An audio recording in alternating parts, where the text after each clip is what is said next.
Entrégale tu ser entero a Dios como sacrificio vivo y deja que la buena y agradable voluntad de Dios se haga realidad en tu vida y tendrás paz y serás feliz. Y el texto que escogí para esta noche es el capítulo 11 de Hebreos, versículo 4. Por la fe, Abel ofreció a Dios más excelente sacrificio que Caín. Esa es la primera parte y me voy a detener aquí. Por la fe, Abel ofreció a Dios excelente sacrificio. Por la fe. ¿Qué es fe? A veces hablamos mucho de fe, pero no entendemos qué es la fe. Si le pudiéramos buscar un sinónimo a la palabra fe, ese sinónimo sería confianza. Así que cuando tú dices, yo tengo fe en Dios, estás diciendo, yo confío en Dios. Cuando tú dices, yo ya tuve fe en Dios, pero ahora ya no la tengo, estás queriendo decir, yo ya confié un día en Dios, pero ahora ya no confío. Fe es confianza. Y el texto bíblico de esta noche dice que por la fe, o sea, por la confianza que Dios tenía en Dios,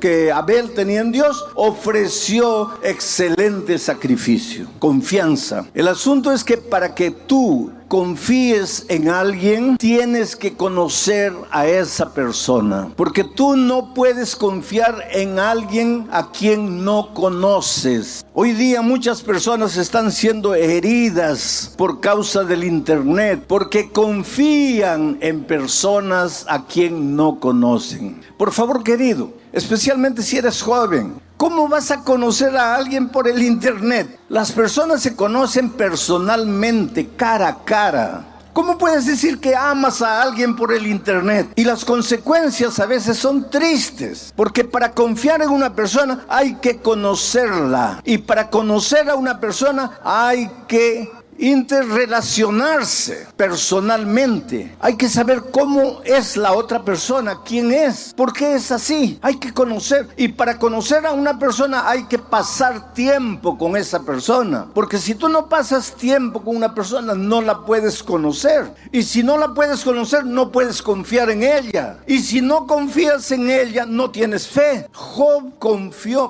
Abel confió en Dios porque pasó tiempo con Dios, porque se relacionó con Dios y finalmente confió en Dios. Por eso el texto bíblico dice, por la fe Abel ofreció excelente sacrificio. Los Pieles Rojas tienen un dicho interesante. Para que tú digas que conoces a una persona, tienes que comer junto con esa persona por lo menos un saco de sal. ¿Tú entiendes lo que ellos quieren decir? Tú sabes que la sal se come de a poquito, se le echa una pizca a la comida para darle sabor. Ahora imagínate tú con otra persona comer juntos un saco de sal. ¿Cuánto tiempo te va a llevar eso? Toda la vida. Lo que los Pieles Rojas querían decir es que no se puede conocer a una persona simplemente por haber hablado 2 o 3 veces. Abel era un muchacho que se relacionaba con Dios. Quiero llevar tu imaginación al jardín del Edén. Adán y Eva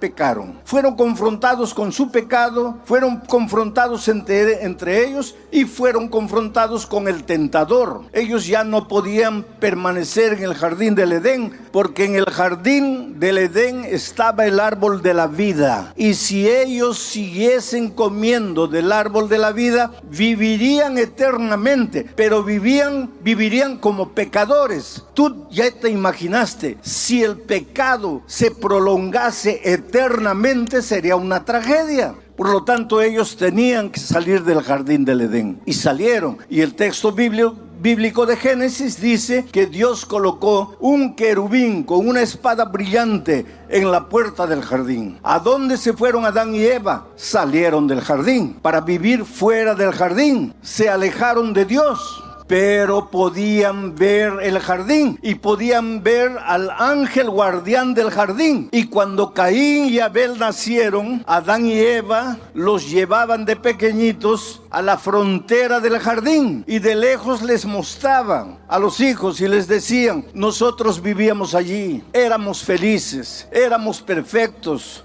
No había dolor, no había calor, no había frío, no había necesidad. El trabajo no era pesado como ahora para nosotros. Todo era paz, todo era armonía. Y seguramente que los hijitos le preguntaban, ¿y por qué ustedes salieron de ahí? Y ellos con lágrimas en los ojos les explicaban, es que nosotros hicimos algo que no debíamos hacer. Dios nos había dicho que podíamos comer de cualquier árbol del jardín, menos del árbol del conocimiento del bien y del mal, y nosotros comimos. Y tuvimos que salir porque el pecado tiene consecuencias. Oh querido, quisiera que esta noche tú colocases en tu mente y en tu corazón una verdad incontestable. El pecado tiene consecuencias. Y te lo voy a explicar de una manera irrisoria. Imagínate que tú te arrojas del 20º piso porque decides quitarte la vida. Y allá por el 10º piso te arrepientes del pecado que estás cometiendo, de quitarte la propia vida. Y clamas a Dios, Señor, perdóname. Ahora, conociendo la misericordia y el amor de Dios y sabiendo que Dios es un Dios siempre pronto, listo a perdonar, ¿tú crees que Dios te perdona o no te perdona? En el momento que tú dices,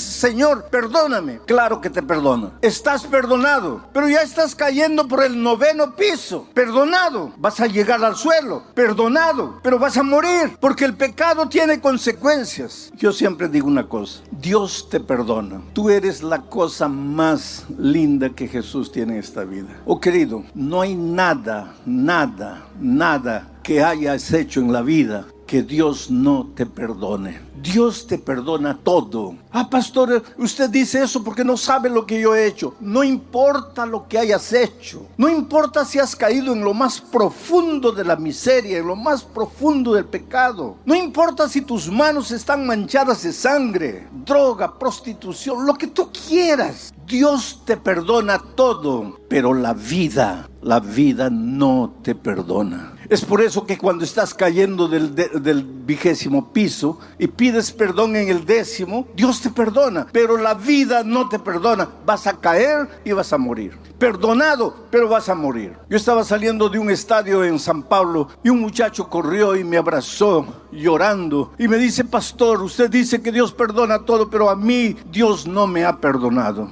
Y le pregunté por qué él decía eso. Este muchacho estaba con SIDA, estaba condenado a muerte. Estoy hablando de tiempos cuando el SIDA era mortal, no había remedio. Hoy día tampoco hay remedio, pero se puede prolongar la vida. En esos tiempos no. Ese muchacho estaba ya por morir. Y él decía: a mí Dios no me ha perdonado porque mi pecado fue horrible. Y yo le dije: hijo, Dios sí te perdonó. Y él me dice: pastor, pero si me perdonó, ¿por qué no me cura? Ah, pues ahí está la cosa, hijo. Dios te perdonó, pero la vida no te perdona. Adán y Eva pecaron. ¿Pidieron perdón a Dios? Sí, pero tuvieron que salir del jardín del Edén. Y ahora llevaban a sus pequeños hijos a la frontera y les mostraban, miren. Y seguramente yo imagino que Adán y Eva lloraban. Y le decían: ah, hijo, si pudiésemos volver atrás, jamás habríamos hecho la tontería que hicimos. Pero la hicimos y ahora estamos en esta tierra de dolor cuando podríamos estar en el jardín. A medida que Caín y Abel crecían, ambos iban a mirar la frontera del jardín. Ambos miraban de lejos al querubín con la espada en la mano. Y delante de ese cuadro, los dos reaccionaron de maneras diferentes. Porque Abel entendió la naturaleza del pecado y entendió la solución para el pecado, porque Adán y Eva les contaban a ellos que cuando estaban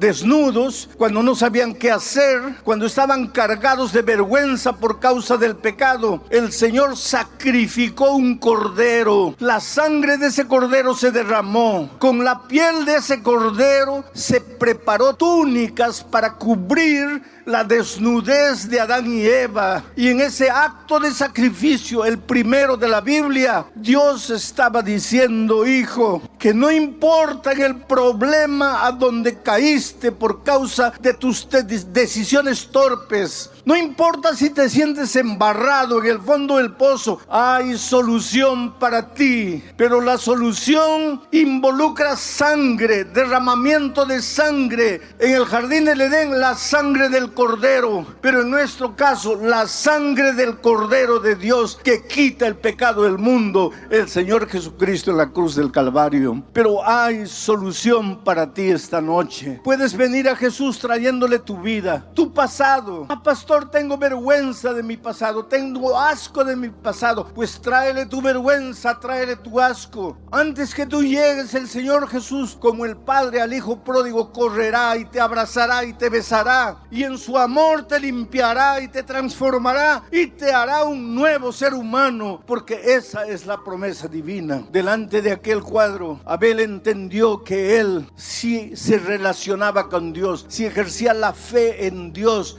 si confiaba en Dios, debería ofrecer un sacrificio excelente. Solo, querido, que tú no le puedes ofrecer a Dios nada, porque nada bueno tienes. Por más que te esfuerces para producir buenas obras, obras de justicia, tu justicia para Dios es como trapo de inmundicia. No quieras tú presentarle a Dios tu buen comportamiento. No quieras tú creer que la salvación es porque dejaste de fumar o de beber, o porque no comes carne de puerco, o porque guardas el sábado, o porque haces esto, o porque haces aquello. Todo eso para Dios es como trapo de inmundicia. ¿Y sabe por qué? Porque quien produce esas obras son tus manos de inmundicia, porque somos humanos, manchados de pecado. Por lo tanto, el único sacrificio aceptable para Dios no es nuestro sacrificio humano, es la sangre maravillosa del Cordero. Necesitas creer en Jesús. Necesitas creer que si vas a Él arrepentido y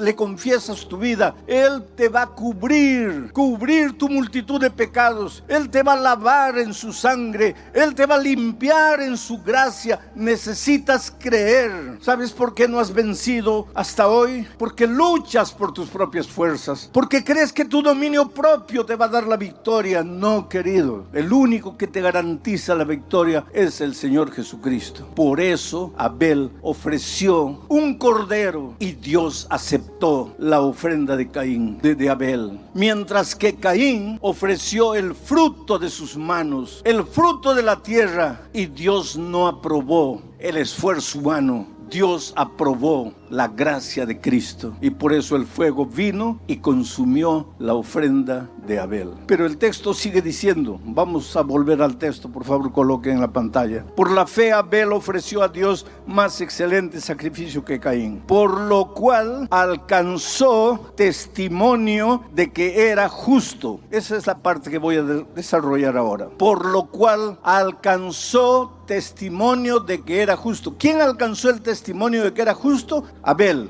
¿Y quién dio el testimonio de que era justo? Dios. ¿Y por qué Dios dio en favor de Abel el testimonio de que era justo? Porque él ofreció un cordero, la gracia maravillosa de Jesucristo. Nota que el texto, pueden sacar el texto, no dice que Abel se declaró justo, porque el justo nunca cree que es justo. El verdadero justo siempre se siente pecador. Yo me preocupo cuando veo a algún cristiano que se siente justo, o por lo menos se siente con el derecho de acusar al pecador, de mirar al pecador, de juzgar al pecador. ¿Qué derecho tienes tú de apuntar el pecado de tu hermano? Mira la viga de tus ojos, no mires la paja del ojo de tu hermano. Tú no eres justo. Abel no dijo, yo soy justo porque Dios aprobó mi sacrificio, sino que dio testimonio de que era justo. Dios el justo. Ahora hay una cosa. Abel llevó un cordero, creyó en la sangre de Jesús, creyó en la gracia de Jesucristo, pero enseguida Dios dijo, este hombre es justo. Justo justo es aquel que anda en la justicia. Justo es aquel que hace obras de justicia. Pero Abel no hizo las obras de justicia con sus esfuerzos propios. Abel obró las obras de justicia porque creyó en la gracia maravillosa de Cristo. Por favor, nunca pienses que tú puedes salvarte por tus obras de justicia humana, pero tampoco pienses que porque eres salvo por la gracia de Cristo puedes vivir como tú quieres. No, a partir del momento en que Jesús te limpia, te purifica de tus pecados, te prepara para andar en las obras de justicia, porque Dios es un Dios justo y quiere que sus hijos caminen por los caminos de justicia. Por eso en el Salmo 23, David dice que el buen pastor conduce a su rebaño por las veredas de justicia. ¿Y dónde encuentras tú el concepto de la justicia desarrollado? En la palabra de Dios. ¿Quieres saber en qué consiste la justicia? Ve a la Biblia, estudia la Biblia, encuentra lo que Dios desea de ti, lo que Dios te pide, y haz lo que Dios te pide, no para salvarte, sino porque has sido transformado por la gracia de Cristo y ahora te deleitas en hacer su voluntad. Es por eso que cuando Jesús estuvo en esta tierra, miró y dijo: si me amáis, si ustedes dicen que me aman, si ustedes dicen que yo soy la cosa más linda que ustedes tienen, entonces guarden mis mandamientos, hagan mis obras de justicia, anden en mis caminos. ¿Por qué los seres humanos creemos que la gracia está separada de las obras? ¿Por qué pensamos que el que se salva por la gracia no tiene que realizar buenas obras? ¿O por qué hay cristianos que piensan que la gracia es barata, que las obras son las importantes? Pero si es tan simple de entender. Cristo te salva por su gracia, pero lógicamente que ahora has sido salvo por la gracia, tienes que andar en sus caminos, tienes que hacer su voluntad, tienes que obrar obras de justicia. Ahora, ¿cuál es el sacrificio que tú tienes que entregar al Señor Jesucristo? El sacrificio de Abel fue perfecto. ¿Cuál es tu sacrificio? Romanos, voy a pedir que salten al texto de Romanos capítulo 12, versículo 1. Quiero leer aquí. Romanos capítulo 12, versículos 1 y 2. Para responder la pregunta, ¿qué sacrificio tienes que entregarle tú? Abel ofreció un perfecto sacrificio. ¿Y tú? Dice así: así que hermanos, ¿y quién escribe? Es Pablo. Así que hermanos, os ruego por las misericordias de Dios, que presentéis vuestros cuerpos en sacrificio vivo, santo, agradable a Dios, que es vuestro culto racional. Sigue. No os conforméis a este siglo, sino transformaos por medio de la renovación de vuestro entendimiento, para que comprobéis cuál es la buena voluntad de Dios, agradable y perfecta. ¿Quieres experimentar en tu vida la voluntad de Dios agradable y perfecta? ¿Cómo sería si tu matrimonio fuese la voluntad de Dios? Si la empresa que has abierto fuese de acuerdo a la voluntad de Dios. Si el curso universitario que has escogido fuese de acuerdo a la voluntad de Dios. Imagina cómo sería tu vida. Sería una vida plena, una vida realizada, vida feliz, porque es el desarrollo de la buena voluntad de Dios. Pero para eso tienes que ofrecerle a Dios tu cuerpo como sacrificio vivo, no como un sacrificio muerto, no como un sacrificio moribundo. Esto no quiere decir que no te puedas entregar al Señor Jesucristo con 80 años ya para morir. Puedes hacerlo y Dios se va a alegrar y te ama y te acepta. Pero si le puedes entregar la vida a Cristo hoy con 20 años, en la plenitud de la vida, como un sacrificio vivo, ¿por qué tienes que esperar a los 80 años cuando ya no puedes hacer nada por el Señor Jesucristo? Oh querido, tú eres maravilloso, tú tienes talento, tú tienes vida, tú tienes juventud, tú tienes fuerza. No la destruyas en la miseria de la vida. No pases noches y noches desperdiciando tu vida en los placeres de este mundo. Entrégale tu ser entero a Dios como sacrificio vivo y deja que la buena y agradable voluntad de Dios se haga realidad en tu vida y tendrás paz. y serás feliz. Yo me acuerdo de una historia triste, de una abogada que comenzó a sentirse mal y fue al médico. Y el médico, después de unos exámenes, le dijo: estás con SIDA. Pero ella nunca le había sido infiel al esposo. ¿Cómo podría estar contagiada de SIDA? Evidentemente el esposo había traído esa enfermedad a la familia. Pero cuando la abogada recibió el diagnóstico de que estaba con SIDA, el consultorio de la médica era a las orillas del mar de Copacabana. Ella salió con el papel en la mano, caminó hasta la playa, se sentó en la arena y recordó toda su vida. Solo había tenido un hombre en la vida, su esposo. Habían comenzado a flirtear cuando tenían 12, 13 años. Comenzaron a enamorar a los 15 años contra la voluntad de los padres. Ella le repetía desde la ventana las palabras de una poesía que muchos de ustedes conocen: quítate de la ventana, chiquillo loco, que mi madre no te quiere, ni yo tampoco. Pero el muchacho insistía y la conquistó. Y a los 15 años de edad empezaron a enamorar. Ese muchacho no quería saber nada con la vida, solo amigos. Al principio cigarro, después bebida, después drogas. Y los padres le decían a la hija: pero hija, ¿cómo te vas a casar con un muchacho así? Tú, una abogada, ¿cómo te vas a casar con un hombre irresponsable que solo quiere disfrutar de tu dinero? Porque él no trabaja, él no es profesional, él no estudia, él solo vive en las drogas, en la bebida. Y ella respondía a sus padres con aquella frase famosa de las chicas: mi amor lo va a cambiar. Oh querido, tu amor no cambia a nadie. Por favor, no te engañes. Pero en esta vida todos tenemos que tomar decisiones. Caín tomó una decisión errada. Abel tomó la decisión correcta. Esta jueza, esta abogada, tomó una decisión errada. Se casó con la persona errada, con una persona que no quería saber literalmente nada con las responsabilidades de la vida, que solo quería pasarla bien, que solo quería disfrutar de los placeres de esta vida. Ella fue una buena esposa,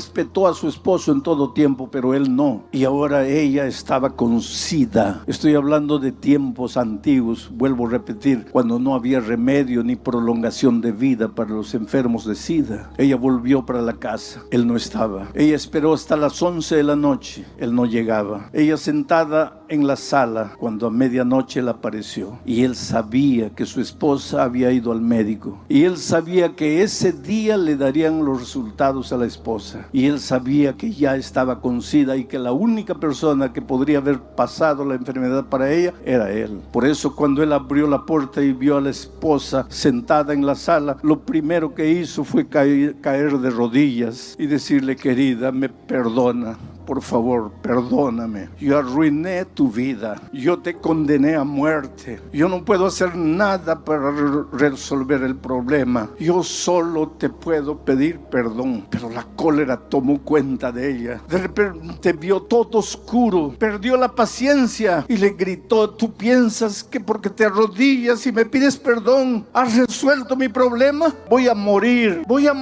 y tú eres el único culpable. Has vivido todo el tiempo de mi dinero, nunca has trabajado, nunca te has comprometido con nada y me has condenado a muerte. Llegó un momento de ira y entró al cuarto, agarró un revólver y le dio 6 tiros al esposo y lo mató. Enseguida llamó a la policía y se entregó y fue presa y fue condenada. Y en la prisión quería morir. Decía: Señor, si estoy con SIDA y si ya siento los síntomas, ¿por qué no acabas de una vez con mi vida?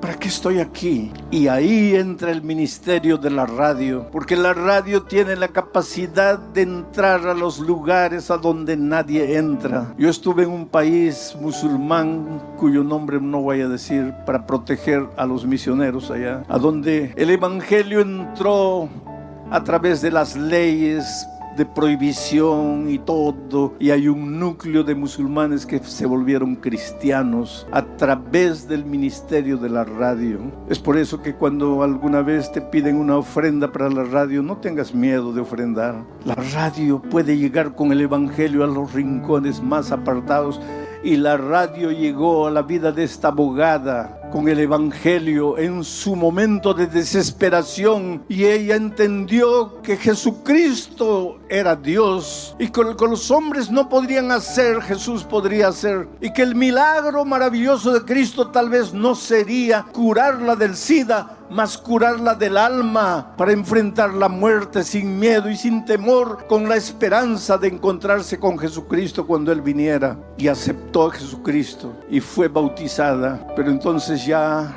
estaba en las últimas y la sacaron de la prisión y la llevaron al hospital y ya sentía que la muerte se le acercaba. Y entonces cuando el pastor la visitó, ella le dijo: pastor, yo no tengo miedo de morir, porque en la Biblia aprendí que los cristianos no morimos, solamente dormimos hasta la segunda venida de Cristo, y que cuando Cristo venga yo resucitaré para encontrarme con el Señor Jesús. La más grande decisión que he tomado en mi vida fue aceptar al Señor Jesús y bautizarme. Y le dijo: anoche tuve un sueño, soñé que estaba siendo juzgada y que el diablo vino y le presentó todas las acusaciones contra mí. Muchacha torpe, no le hizo caso a sus padres cuando era joven, mientras se enamoraba con un don nadie. Muchacha torpe porque cuando vio la vida promiscua que el marido vivía, no se separó. Y finalmente muchacha torpe porque agarró un revólver y le quitó la vida al esposo. Y entonces en su sueño ella vio al Señor Jesucristo acercarse al Padre y decirle: todo esto es verdad, pero lo que el diablo no dice es que ella aceptó mi gracia, aceptó mi sangre, aceptó mi sacrificio y fue bautizada. Por lo tanto yo escribo: perdonada. Dios no te ama porque eres bueno, y Dios no te deja de amar porque eres malo. Dios no te ama porque has hecho algo. Dios simplemente te ama. ¿Por qué? Porque su naturaleza es el amor. Él es amor. Vamos a abrir la palabra de Dios y la vamos a abrir en el capítulo 2 de Romanos, versículos 4 y 5. Yo quiero decirles una cosa: si no existiera la palabra de Dios, no existiría la predicación. ¿Cuándo se predicó el primer sermón? Ustedes saben, allí se oyó por primera vez la palabra de Dios. ¿Y qué decía el sermón? Sea la luz. Y la luz fue. Ahora, la palabra no es teoría. En el principio era la palabra. La palabra era con Dios. La palabra era Dios. Cuando Dios en el principio dijo sea la luz, la palabra estaba interviniendo. Por eso la Escritura afirma que por Jesucristo fueron creados los cielos y la tierra. La palabra. Esta mañana yo no puedo predicar sin abrir la palabra. Hoy la palabra está escrita. La palabra de Dios es poderosa. No había cielo, no había tierra. La palabra de Dios creó. Cuando Jesús estuvo en esta tierra, encontró un cadáver ya podrido. Dijo: Lázaro, sal. Y por la palabra el cadáver anduvo. La palabra tiene poder. Esta noche la palabra puede hacer andar paralíticos espirituales, puede hacer andar cadáveres espirituales. Esta mañana la palabra puede abrir el ojo de los ciegos espirituales. La palabra es poderosa. Es por eso que ninguna predicación debe empezar sin leer la palabra. El predicador no viene al púlpito para predicar lo que él cree, lo que él piensa. El predicador viene al púlpito para predicar lo que Dios ha dejado en su palabra. La tarea del predicador es entrar en el estudio de la palabra, entender lo que Dios está diciendo, arrodillarse, pedir la iluminación divina para sacar y explicar la palabra, y ahí la palabra tiene poder. El poder de un predicador no depende de que habla bonito. El poder de un predicador no depende de la elocuencia, no depende de las ilustraciones. El poder de un predicador depende de cuánto usa la palabra. El mensaje tiene que salir de la palabra. Cuando alguien viene, predica ya por la mitad o por el fin del sermón, lee la Biblia, lee un versículo, eso no es predicación. Eso es lo que el hombre piensa. La palabra tiene que brotar del texto bíblico. Y esta mañana vamos a tratar de entender lo que Dios quiere decir en el texto. Romanos capítulo 2, versículos 4 y 5. Dice así: esta es una pregunta. ¿Se acuerdan que el texto de anoche también era una pregunta? Pablo era un profesor extraordinario. Él usaba muchas preguntas. Las preguntas son para hacer pensar, para mantener la atención de la audiencia. Y Pablo usaba con frecuencia preguntas, y ahora también pregunta. Dice: ¿o menospreciáis las riquezas de su benignidad, su paciencia, su longanimidad, ignorando que su benignidad te guía al arrepentimiento, pero por tu dureza y por tu corazón no arrepentido, atesoras para ti mismo ira para el día de la ira y de la revelación del justo juicio de Dios. O menospreciáis. ¿Qué cosa es menospreciar? Es darle a algo un precio menor de lo que realmente vale. Un par de zapatos debe costar $20 y tú dices, no, ese zapato cuesta $1. Lo estás menospreciando. Le estás dando un valor abajo del que tiene, porque ni el cuero que se ha usado cuesta $1. Entonces, lo que Pablo dice así es: menosprecias la benignidad, el amor y la longanimidad de Dios. Cuidado, no le des a la benignidad, al amor y a la longanimidad de Dios un precio menor de lo que tiene. No lo consideres por bajo. Ahora, ¿qué cosa es benignidad, amor y longanimidad? Las tres en realidad son palabras casi sinónimas, quieren decir la misma cosa. Benignidad nace del amor de Dios. El amor de Dios es Él. La longanimidad es la paciencia que Dios te tiene, nacida del amor de Él. Las tres están arraigadas en la palabra amor. Amor. El amor no es un sentimiento, el amor es una persona. Juan dice, Dios es amor. Escucha bien, Juan dice, Dios es amor. El amor no es un sentimiento, el amor es una persona. ¿Por qué una pareja se casa y después de 20 años de casado, el hombre mira a la señora y dice, oye, tengo una cosa que decirte, es muy seria, yo no quisiera herirte, pero tengo que decir, ya no te amo. ¿Cómo ya no te amo? Tú nunca amaste. Lo que tú sentías, que tú tenías en tu corazón y que le llamabas amor, era sentimiento. El sentimiento acaba, pero el amor no, porque el amor es Dios en ti. Entonces, el amor es un principio, el amor es eterno, el amor no acaba nunca. ¿Todos los hogares tienen problemas? Claro que sí, pero problemas no son para divorciarse, problemas no son para separarse, problemas son para ser resueltos, para arrodillarse, para pedir la dirección divina. Pero nosotros los seres humanos por naturaleza somos egoístas. Yo digo, te amo, mientras mi esposa es flaquita, bonita, la piel tierna, ahí cualquiera ama. Pero ¿qué pasa si en un accidente mi esposa pierde las piernas, pierde los brazos? ¿A dónde se va mi amor? El sentimiento acaba, el amor no acaba. Bueno, ese no es mi tema. Estoy hablando de la palabra amor. Tú nunca vas a entender el amor de Dios. En todos los años de ministerio que tengo, tal vez el trabajo más difícil que he encontrado en la vida es convencer al ser humano de que Dios lo ama. Porque cuando el ser humano piensa en el amor de Dios, inmediatamente piensa en su conducta y raciocina así: si yo soy bueno, Dios me ama, pero si no soy bueno, Dios no puede amarme. Y nosotros nos encargamos de crear esa cultura en la cabeza de los seres humanos, porque decimos así: mira, pórtate bien, porque si no, Dios no te va a amar. Anda en los caminos de Dios, porque si no, Dios te va a dejar de amar. Dios se va a cansar de amarte. Pero aquí Pablo viene y dice, no. Tú no puedes menospreciar la benignidad, el amor y la longanimidad de Dios. No la puedes menospreciar. Pero yo encuentro por ahí gente que dice así: hay pastores que hablan solo del amor, amor, amor. Cuidado, querido, escucha lo que Pablo te está diciendo. Jamás pienses que hablar del amor de Dios es una tontería. No menosprecies el amor de Dios. ¿Y por qué? Porque es el amor de Dios el único instrumento que Dios tiene para llevarte al arrepentimiento. El amor de Dios es el único instrumento que Dios tiene para llevarte al arrepentimiento. No es el palo, no es la disciplina, no es el miedo, no es asustar a la gente. El único instrumento que Dios tiene para llevarte al arrepentimiento es su amor. Por lo tanto, no menosprecies el amor de Dios. Predica más del amor de Dios, enseña más del amor de Dios, vive más el amor de Dios, porque Dios no tiene otro argumento para llevarte al arrepentimiento. Yo me acuerdo que hace muchos años atrás,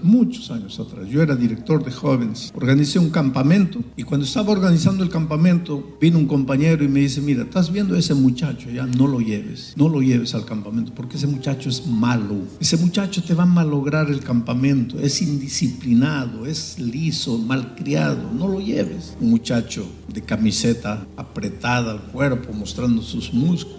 En esos tiempos se usaba mucho el cabello largo, barba, pantalón jeans apretado, con boca ancha, y mi compañero me dice, no lo lleves. Otros pastores que lo han llevado al campamento solo les ha dado dolor de cabeza. Si tú quieres tener un buen campamento, no lo lleves. Pero yo estaba llegando al Brasil y pensé dentro de mí, ¿cómo le voy a negar la oportunidad a un joven si estoy llegando recién? Tal vez se portó mal con los otros, pero de repente conmigo se porta bien. Y lo llevé. Pero en 2 días me arrepentí de haberlo llevado, porque realmente no solo era malo, sino que porque hay malos que hacen el mal y se esconden. Este no, este hacía el mal y mostraba la cara, como diciendo, ¿quién me va a hacer? ¿Quién me va a hacer alguna cosa? A ver, ¿quién es el valiente que me va a decir alguna cosa? Y pues ese espíritu estaba contaminando a los jóvenes. Y nosotros teníamos un reglamento en el campamento. Si alguien comete una indisciplina, el jefe de la carpa habla con él. Si él vuelve a repetir la misma indisciplina, el preceptor de los varones o de las chicas habla con él. Si él vuelve a cometer la misma indisciplina, el director del campamento habla con él. Y si él vuelve a cometer la misma disciplina por la 4ª vez, me lo traen a mí, pero solo para decirle, arregla tu mochila, estás expulsado. Bueno, él cometió la primera, se rió del jefe de la carpa. Cometió la segunda, se rió en la cara del preceptor. Cometió la tercera, se rió en la cara del director. Cometió la 4ª indisciplina. Entonces el director vino donde mí y me dijo, mira, tienes que hablar, porque ese muchacho tiene que irse de acuerdo al reglamento, ya cometió la 4ª, tiene que irse. Pero cuando el director vino a hablar conmigo, era después de la reunión de la noche, era más o menos 10:30, 11 de la noche. Y nuestro campamento estaba en el campo. ¿Y cómo lo íbamos a mandar a la casa? En el campo, a pie, abandonarlo en la oscuridad, no podíamos. Entonces yo le dije al director, vamos a esperar mañana temprano yo hablo con él, porque ahora a medianoche no lo podemos expulsar. Pero el muchacho no esperó medianoche, porque en la madrugada, debía ser 2, 3 de la mañana, yo me desperté con el grito de los muchachos, las chicas, todos gritando en medio de la oscuridad, porque teníamos luz eléctrica con un motor y el motor estaba apagado, entonces estaba todo oscuro, y yo salgo para ver qué es lo que está sucediendo, y las carpas caídas, un muchacho tropezando, el otro gritando, el otro llorando. En la oscuridad podría haberse provocado una tragedia, porque él de madrugada agarró agua fría y fue abriendo las carpas de los muchachos, de las chicas, y echándoles agua fría, y los muchachos durmiendo salían y corrían de aquí para allá y las carpas se caían. Podría provocar una tragedia. Y yo salgo para ver qué es lo que está sucediendo, y en el centro del campamento un muñeco de trapo grande ardiendo y en el pecho escrito Pastor Bullón. Entonces dije, ese no se queda más ni un segundo aquí. ¿Dónde está? Está en su carpa. Fui a la carpa, ahí estaba él con la mochila arreglada ya. Y cuando yo entré me dicen, no necesitas decirme nada, yo ya me voy. A mí nadie me expulsa, yo me voy. Y en ese momento como que Dios cambió lo que estaba sintiendo. Y le pregunté, pero ¿quién te dijo que te voy a expulsar? ¿Cómo quién? ¿Tu reglamento no dice que cuando tú hablas es solo para expulsarme? Pues a mí nadie me expulsa, yo ya me voy. Le dije, no, yo no vine a expulsarte. ¿Y viniste a qué? Le dije, vine a decirte que te amo. Y él me miró. Dice, ¿qué? Vine a decirte que te amo. Y sus ojos se llenaron de lágrimas. Me dijo, por favor, expúlsame, castígame, échame de aquí. Dime que no valgo para nada. Dime que soy un elemento pernicioso aquí. Por favor, jamás digas que me amas. Le digo, mira, yo sé que no es fácil amarte, porque tú eres difícil, tú no te dejas amar. Pero yo quiero amar, dame una oportunidad. Y me dice, no, a mí nadie me ama. Mis padres no me aman, mis profesores no me aman, en la iglesia no me aman, mis compañeros no me aman, a mí nadie me ama. No te atrevas a decirme que me amas. Le dije, mira, quédate en el campamento. ¿Para qué? ¿Te voy a malograr el campamento? No, quédate. Te voy a nombrar jefe de disciplina del campamento. ¿A mí? Sí, a ti. Porque de las indisciplinas tú conoces todo. Entonces tú vas a ser el mejor jefe de disciplina. Quédate, te necesito. Y el muchacho se quedó. Tuvimos el campamento más disciplinado. Terminó el campamento y nunca más lo vi. Pasaron años. Yo estaba en nuestra universidad en San Pablo dando un seminario para pastores, y un día estaba yendo para el almuerzo y un muchacho con corbata se acerca y me dice, pastor, ¿se acuerda de mí? No, míreme bien, ¿no se acuerda de mí? No, mira, no me acuerdo. Dice, hace muchos años, pastor, en un campamento yo hice un muñeco de trapo con su nombre y lo quemé. ¿Se acuerda de mí? Le digo, sí, claro, pero estás diferente. ¿Qué haces aquí? Estoy estudiando, pastor. ¿Y qué estudias? Este año me gradúo en teología. Voy a ser un pastor igual que usted. Y hoy es un tremendo evangelista allá en el Brasil. Pero a veces yo tiemblo solo de pensar, ¿qué hubiera sido de él si esa noche yo le hubiera dicho, fuera de aquí? Ahora yo entiendo lo que Dios dice. Hijo, ¿cuántas veces me prometes y no cumples? ¿Qué piensas tú que mereces? Estás en la iglesia, pero vives otra vida. ¿Qué piensas tú que mereces? ¿A quién crees tú que engañas? Tú crees que no conozco tu vida, pero a pesar de eso te amo. ¿Y por qué? ¿Por qué hace Dios eso? ¿Porque es un Dios permisivo? ¿Porque te va a dejar hacer lo que quieras? No, Él nunca te va a dejar de amar. Quiero que coloques eso en tu cabeza, mira. Dios no te ama porque eres bueno y Dios no te deja de amar porque eres malo. Dios no te ama porque has hecho algo. Dios simplemente te ama. ¿Por qué? Porque su naturaleza es el amor. Él es amor. Yo no sé si tú entiendes lo que quiere decir Dios es amor. Te voy a hacer una ilustración tonta. ¿De qué está hecho este púlpito? De acrílico. ¿De qué está hecho la Biblia? De papel. ¿De qué está hecho mi traje? De tela. ¿De qué está hecho mi zapato? De cuero. ¿De qué está hecho este micrófono? De metal. Y ahora viene la ilustración tonta. ¿Y de qué está hecho Dios? No, pues eso es una tontería. Como Dios es Dios. Dios no está hecho. Pero ¿y si estuviera hecho? Solo para que entiendas, ¿cuál sería la materia prima de Dios? ¿De qué estaría hecho Dios? De amor. Eso es lo que Juan dice cuando dice Dios es amor. Dios no tiene amor. Dios es amor. Cuando Dios te da su amor, en realidad se está dando a Él mismo. No hay Dios sin amor. Por eso cuando alguien dice, si tú no te arrepientes, Dios te va a dejar de amar, es una mentira. Dios siempre te va a amar, porque el día que Dios deje de amarte, dejará de ser Dios, porque Él es amor. ¿Cómo va a dejar de amar? Deja de ser Dios. El amor es eterno, porque Dios es eterno. Dios nunca te va a dejar de amar. El otro día un hermano me dice, pastor, pero eso es peligroso, eso que usted está predicando es peligroso. ¿Por qué es peligroso? Porque la gente va a pensar así, bueno, pues ya si Dios me ama, ¿para qué me preocupo? Ya estoy salvo. Haga lo que haga, estoy salvo. No, querido. No vamos a confundir las cosas. Yo te estoy hablando del amor de Dios. No vamos a confundir Ana Teresa con la naturaleza. Son dos cosas diferentes. Yo no te estoy hablando de salvación, yo te estoy hablando del amor de Dios por ti. Dios nunca va a dejar de amarte. Hagas lo que hagas, vivas como vivas. Dios siempre te va a amar. Pero entonces estoy salvo. No, porque la salvación no depende del hecho de que Dios te ama. La salvación depende del hecho de que tú te apoderes del amor de Dios. Que tú aceptes el amor de Dios, que tú permitas que el amor de Dios trabaje en tu vida. Y para que entiendas esto, te voy a contar una noticia.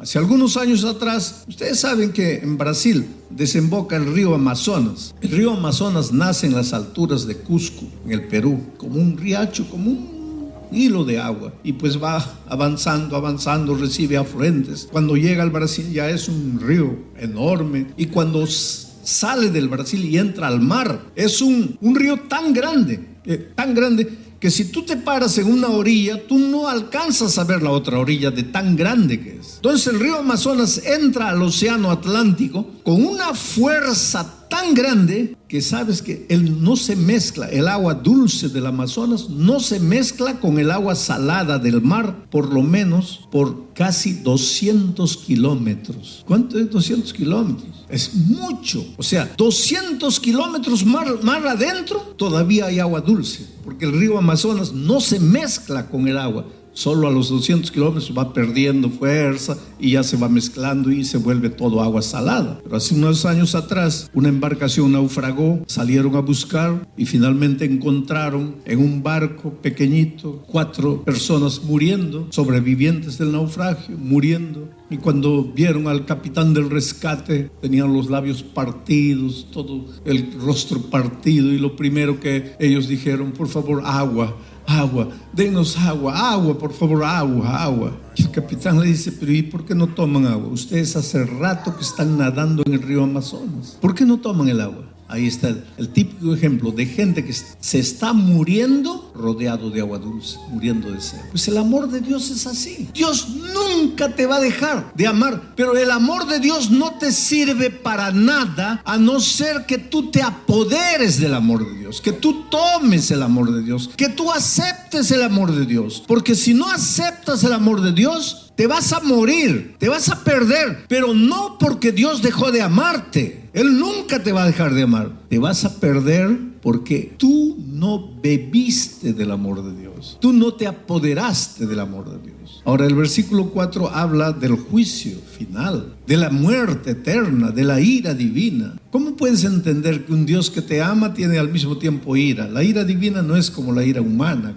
La ira humana es una ira pecaminosa. Porque tu hijito está corriendo, ahí le dices, hijo, calma. Él sigue corriendo, hijo, por favor, para. Él sigue corriendo, para, hijo. Sigue corriendo, hijo, ya es la cuarta vez, para. Y él sigue corriendo y derrumba el vaso de cristal, el florero, y se hace añicos. Y ahí, ¿qué pasa?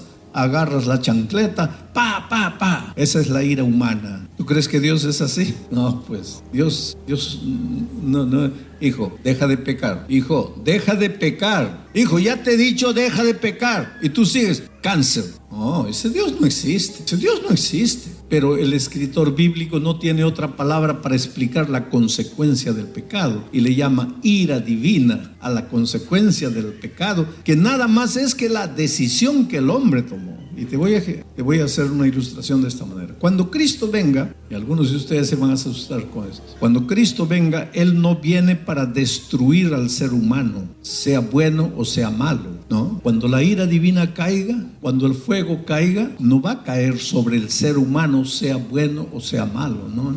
Porque el ser humano es lo más precioso que Dios tiene en la tierra. Entonces, ¿todos se van a salvar? No todos se van a salvar. Hay algunos que se van a quemar, pero no es porque Dios les va a mandar fuego para quemarlos. Cuando Dios viene, cuando Jesús viene a la tierra por segunda vez, Él viene para destruir al pecado.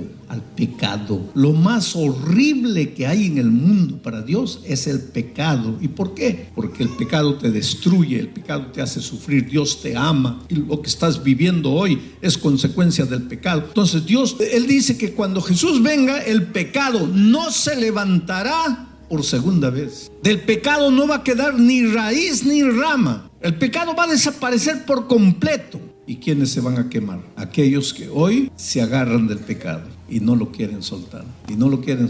Entonces, cuando la ira divina caiga, cuando el fuego caiga, no cae sobre el hombre, cae sobre el pecado. ¿Pero quiénes se van a quemar? Los que no quisieron soltar el pecado. ¿Por qué? No porque Dios dejó de amarlos, sino porque ellos no quisieron soltar el pecado. Por eso la Biblia dice, hoy es el día de buena nueva. ¿Qué buena nueva? Suelta el pecado, ven aquí a mis brazos, arrepiéntete. Y ahora viene Pablo y dice, y el instrumento que Dios tiene para llevarte al arrepentimiento es su amor, su benignidad, su longanimidad.